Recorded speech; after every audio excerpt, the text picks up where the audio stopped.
Alright, so I'm going to show you how to create equations for parallel lines. The first thing you need to know is the basic form of a linear equation is slope-intercept form, where again y equals mx plus b, where m is your slope and b is your y-intercept. Remember, slope is rise over run. Now the key with parallel lines is you need to remember that parallel lines have the same slope. They never intersect, so it's two lines with the exact same rise and run. Okay? But obviously they have to have different y-intercepts, because if they have the same y-intercept, they'd be the same line. So in this particular problem, obviously it's the first thing you should always do is sketch it. So we have a linear equation with a line that is parallel to segment A and B that travels through C.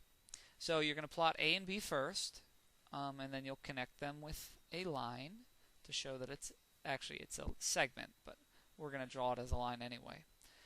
Make sure when you label the points, always put the letter and the numbers, because the numbers help you when you're reading off the rise and run.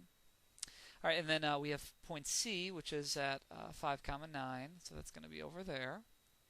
And keep in mind that it's going to be a parallel line segment, a parallel line. So it's going to look just like the red line, except it's going to be up through point C.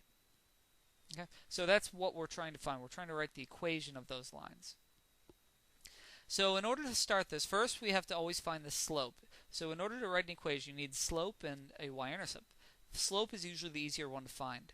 So I'm going to go ahead and just find it visually. So if I'm starting at a height of 6, okay, and then I'm going down to a -2, it's a negative slope because the graph is going down as we go left to right.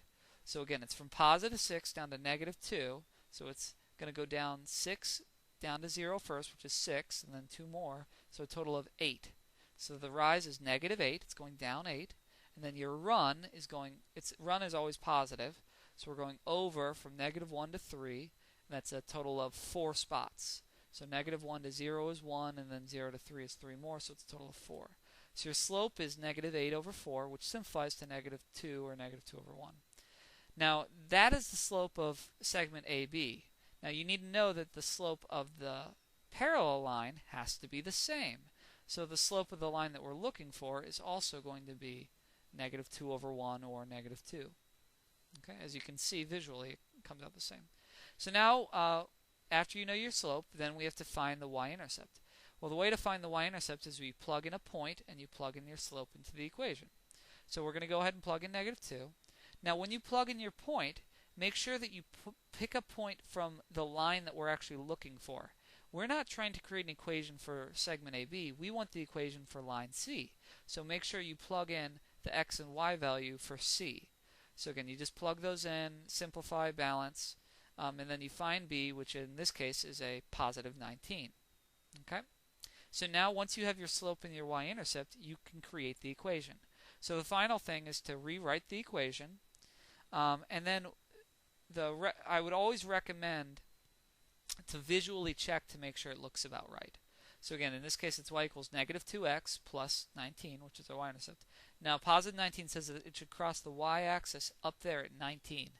So if you look, again, 19 would be off the chart, which, again, visually it looks about right. And your slope is down 2 over 1. So if you count down 2 spots over 1, down 2 spots over 1, that also checks out.